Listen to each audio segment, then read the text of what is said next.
આતંકવાદ કે આતંકવાદી હુમલાઓની વાત સાંભળતા જ આપણી નજર સામે શું આવે છે? કાશ્મીર. હવે રાજકોટ પર હું છું કાજલ અને વાત લઈને આવી છું કાશ્મીરમાં હાલમાં જ બનેલા ઘણા બધા આતંકવાદી હુમલાઓ વિશે.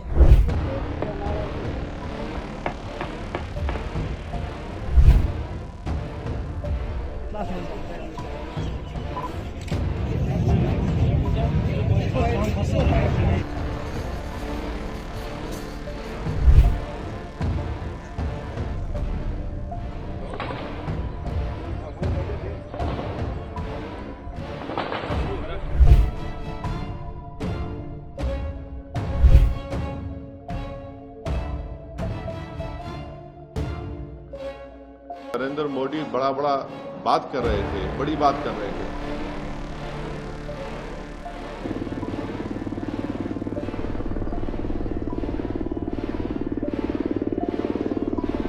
છેલ્લા 3 મહિનામાં 11 જવાનો અને 10 સિવિલિયન્સને આતંકવાદીઓએ મોતને ઘાટ ઉતારી દેવાયા છે. તાજેતરમાં જ કાશ્મીરના દોડા વિસ્તારમાં હુમલો થયો, જેમાં કેપ્ટન બ્રિજેશ થાપા સહિત 4 જવાનો શહીદ થયા છે.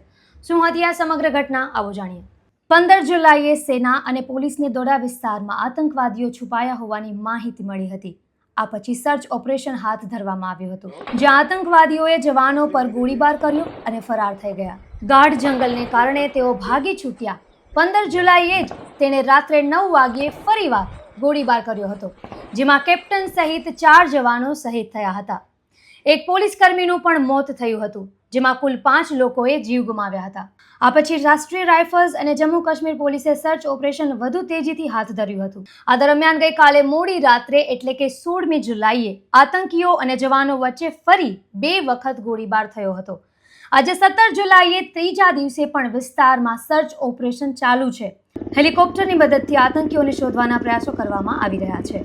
આ બાબતે પોલિટિકલ અફેર્સની વાત કરીએ તો રક્ષા મંત્રી રાજનાથસિંહે મંગળવારે હુમલો થયા બાદ કોચ ઉપેન્દ્ર ત્રિવેદી સાથે વાત કરી માહિતી મેળવી હતી અને આતંકવાદીઓ સામે લડત કરવા ફ્રી ટુ એક્ટની મંજૂરી આપી. બીજી બાજુ AIMIMના પ્રેસિડેન્ટ સુદીન ઓવૈસીએ એક પ્રેસ કોન્ફરન્સમાં PM મોદી પર નિશાન સાધ્યું હતું અને કહ્યું કે પહેલા તો તમે એમ કહેતા હતા કે આતંકવાદીઓને ઘરમાં ઘૂસીને મારીશું, તો આ શું ચાલી રહ્યું છે?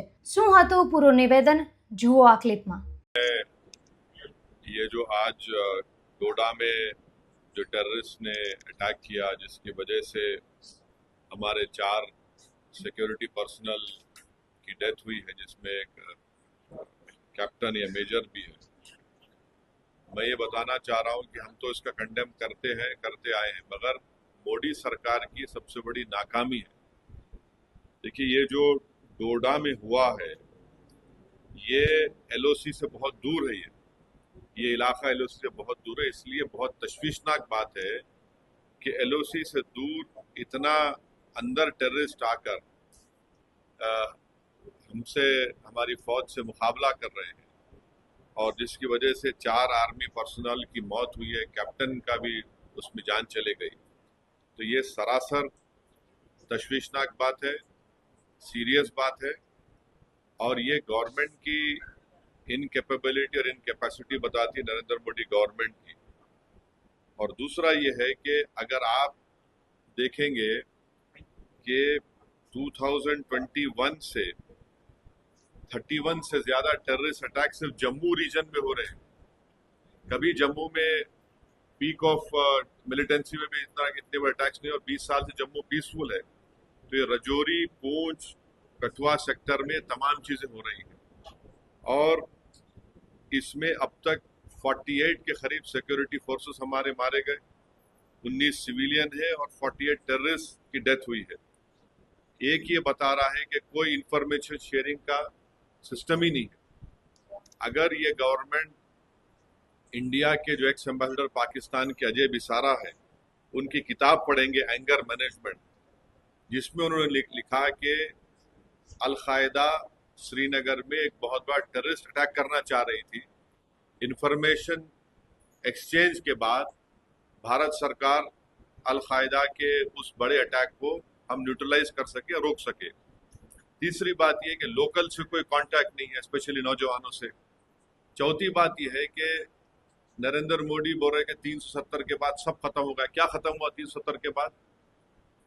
और पांचवी बात ये है कि चाइना, ये सब तमाशे चाइना का भी इसमें रोल है, और ये सरकार जो है चाइना के बारे में बोलने से डरती है, कतराती है, और बिलियंस ऑफ डॉलर्स का ट्रेड वन साइड चाइना से हो रहा है।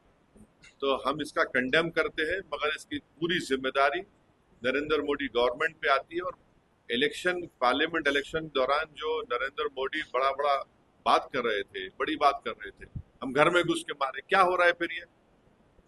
तो ये सरासर नाकामी है गवर्नमेंट की, टेररिज्म को कंट्रोल नहीं कर पा रहे। और डोडा में जो हुआ है ये तो एलओसी से बहुत दूर है, तो इसलिए बहुत तशवीशनाक और डेंजरस बात है ये। જ્યારે લોકસભામાં વિપક્ષ નેતા રાહુલ ગાંધીએ કહ્યું કે અમારા સૈનિકો અને તેમના પરિવાર ભાજપની ખોટી નીતિઓનું પરિણામ ભોગવી રહ્યા છે। છેલ્લા થોડા મહિનામાં આતંકવાદી હુમલાઓ ઘણા વધી રહ્યા છે, જેમાં સૌથી પહેલા 22 એપ્રિલ આતંકવાદીઓ દ્વારા રજૌરી ડિસ્ટ્રિક્ટમાં સરકારી કર્મચારીને ગોળી મારી હત્યા કરી દેવાઈ હતી। ત્યારબાદ બીજો હુમલો કરવામાં આવ્યો હતો 28 એપ્રિલના। આતંકવાદીઓ દ્વારા ઉધમપુર ડિસ્ટ્રિક્ટમાં એક ગામડાના ડિફેન્સ ગાર્ડની ગોળી મારી હત્યા કરવામાં આવી હતી। એપ્રિલ બાદ તરત જ બીજો હુમલો 4 મેના કરવામાં આવ્યો હતો। આતંકવાદી હુમલામાં પુંચ શહેરમાં એક IAF જવાન અને 5 ઘાયલ। જૂન મહિનાની 9 તારીખે રિયાસી જિલ્લામાં આતંકવાદીઓ દ્વારા યાત્રાળુઓથી ભરેલી બસ પર અંધાધૂંધ ફાયરિંગ કરવામાં આવ્યું હતું, જેમાં 9ના મોત અને 42 લોકો ઘાયલ। 7 જુલાઈના રોજ આતંકવાદી મુઠભેડમાં રજૌરી ડિસ્ટ્રિક્ટ પાસે એક ચેકપોસ્ટે આપણા એક આર્મી જવાન ઘાયલ થયા। ત્યારબાદ બીજા જ દિવસે એટલે કે 8 જુલાઈના રોજ કઠુઆ ડિસ્ટ્રિક્ટમાં 5 આર્મી જવાન શહીદ થયા અને અનેક ઘાયલ। આતંકવાદીઓ આર્મી ટ્રકને ઘેરીને ઊભા રહ્યા હતા। આ મહિનાનો આ ત્રીજો કિસ્સો તમને જણાવી દઉં। જુલાઈ 15ના રોજ ડોડા ડિસ્ટ્રિક્ટમાં એક ગન ફાઇટમાં કેપ્ટન સહિત 4 આર્મી જવાન શહીદ। માત્ર કાશ્મીર જ નહીં પણ ભારતભરમાં ઘણી બધી વખત આતંકવાદના કિસ્સાઓ બનતા રહે છે, પણ કાશ્મીર એનો સૌથી વધારે ભોગ બની રહ્યું છે। ત્યારે આવા કેટલાક કિસ્સાઓ હજી બનવાના બાકી રહ્યા છે એ જોવું રહ્યું। આવા ન્યૂઝ માટે જોતા રહો અવર રાજકોટ।